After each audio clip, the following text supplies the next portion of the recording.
که قوت عقیده سبب قوت عمل میگرده. کسی که عقیده قوی داشته باشه عملش تقوایش قوی هست. چرا؟ اون نفر آماده هست که به خاطر الله خون خدا بریزانه و ما تو آماده نیستیم. حتما مشکل در عقیده داریم. چرا او صحابی خانمش تیار نه و عروسی کردن نکاح کرده، یا عروسی نکردن نکاح نکردن، نه و کالا میخره که میره آل شب نکاح ازی هست. او اونمون لحظه و شب نکاح خدا ترک میکنه میره که پیغمبر خدا و شهید میشه. او به این عقیده بود که اگر من دمی شب نکاح خود شهید میشم آل یک خانم رو امراش نکاح میکنم که حیض داره نفاس داره. از خاطر برازو میگه شهادت یک لذت بود از رفتن با تو جای. او قوت عقیده سبب قوت عمل میشه. یک صحابی میگه که رسول الله صلی الله علیه و آله خرما را ما بخورم. رسول الله صلی الله علیه و آله میگه که تو اگر شهید شوی از این که خرمای مدینه منوره را اجوا میگفتن که بسیار میگفتن خرمای بسیار زیبا و خوبش بود و کسی که صبحانه 7 دانه از او بخوره از سحر و از زهر و گپا نجات پیدا میکنه. ایناله چطور اما خرمای زیبا را این صحابی ترک میکنه؟ به خاطر که عقیده داشت که اگر من در راه الله شهید میشم خرمای را میخورم که باز او لذتش از این لذت ازی کده بسیار زیاد. پس انسانی که عقیده قوی داشت میفهمه که در اسلام نقص نیست. والله میفهمه که در بندیگری نقص نیست. حالا ما تو نقص کردیم یا کسایی که بندیست؟ ما تو نقص کردیم. اون کسی که بندیست خدا نقص نیست. ما تو که مثلا خوب همون تو خدا کریم چرب میکنیم و او قمچین میخورن. ما تو نقص کردیم یا اون نقص کرده؟ اون نقص نکرده. چون او هر قمچینش دلیل است پیش الله که به خاطر کلمه توحید لط خورده. وجود ازی در روز قیامت بر شهادت میده که یا الله اینمی قسمت وجود ما به خاطر تو آسیب دید توسط دشمنای اسلام. مجاهد تا که ایمان خود قوی نسازه در جهاد رفته نمیتونه. جوان بر خود 200 قسم دلیل جور میکنه، برای بیغیرتی خود دلیل جور میکنه، از قرآن دلیل پیدا میکنه. اما اگر با عقیده قرآن خواندی باز او دیگه چیز برای تو درس میده. اینی از منفعت عقیده که عقیده قوی داشتی قرآن هم صحیح خوانده میتونی. عقیده ضعیف داشتی اما قرآن هم غلط تفسیر میکنی مثل علمای بنی اسرائیل. عقیده قوی تو را از حرام نگاه میکنه. چرا رشوت میخوریم؟ عقیده ما ضعیف است. چرا سود میخوریم؟ عقیده ما ضعیف است. اگر سود نخورم اگر رشوت نخورم تباه میشم. اولادای غذای خود چطور کنم؟ اگر این عقیده داشته باشه که الله رزاق است، ذو القوه است، متین است، آیا در بین بحر بر از اون ماهی غذا نمیرسد؟ بر از اون کرمک در داخل سنگ غذا میرسد؟ برای حیوانات در سرای کو خشک غذا میرسد؟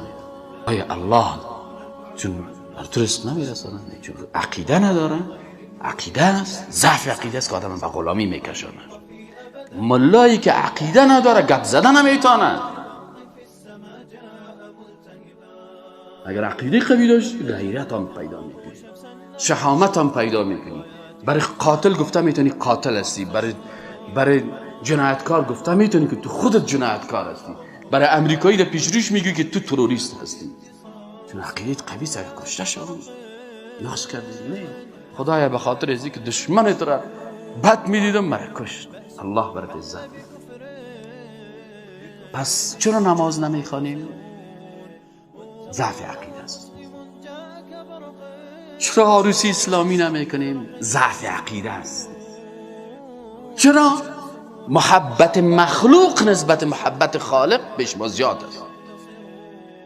محبت خالق که در قلبت بود کل دنیا خفه شود، کل دنیا خفه شود، لکن الله خفه نشه. چرا از جیبت پیسه نمیبراید؟ عقیدت ضعیف. چرا به خاطر اسلام مصرف نمیکنی؟ عقیدت ضعیف. کی عروسی اسلامی میکنه در جوانان؟ کی نماز 5 وقت در جماعت میرن؟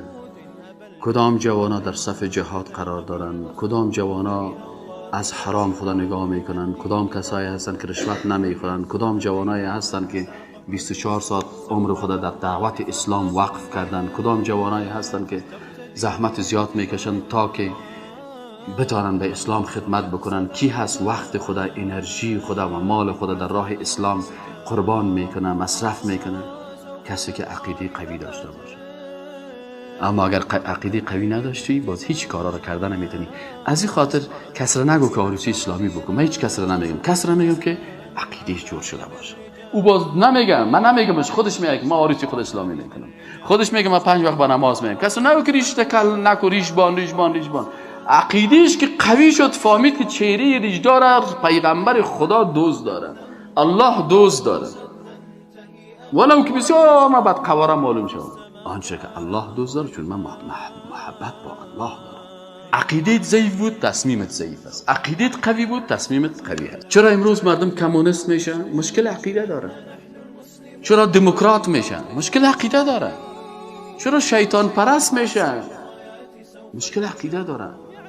چرا نصرانی میشن؟ عقیده توحید نمیفهمن.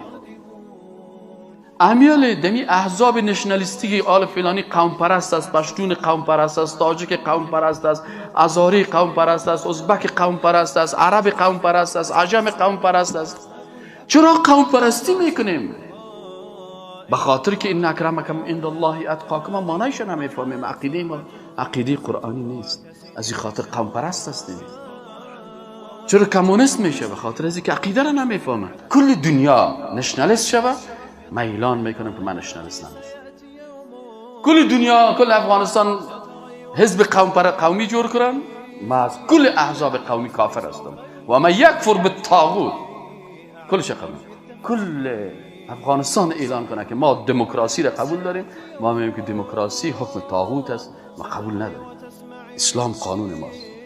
اگر اسلام که دموکراسی بلندتر از پیش تو، مشکل عقیده داری، بیا یک چند وقت در کورس عقیده بخوام که عقیده تا جور کن، باز میفهمی که عزت در اسلام است، عظمت در اسلام است.